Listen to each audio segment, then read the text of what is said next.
Bob Schieffer is CBS News chief Washington correspondent and the anchor of Face the Nation. Bob, what do you make of these candidates and their refusal to quit?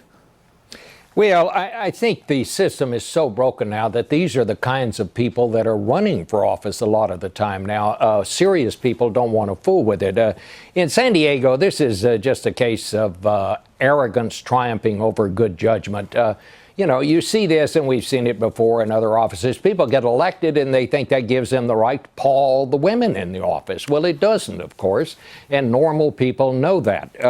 This guy obviously thought he was about to be kicked out of office when he agreed to go off and have some intense training. He may have bought himself a little time, but I think it's very much a question as to whether he will remain in office. In New York, Anthony, you know, I think it's a much more serious situation here.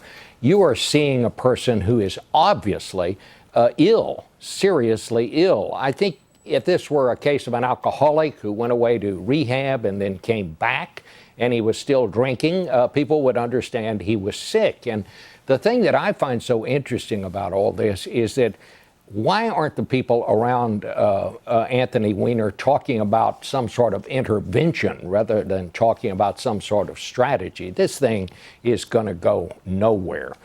In the end, I have great confidence in the people. The people will decide the fate of both of these politicians because in the end, people get the representation they deserve.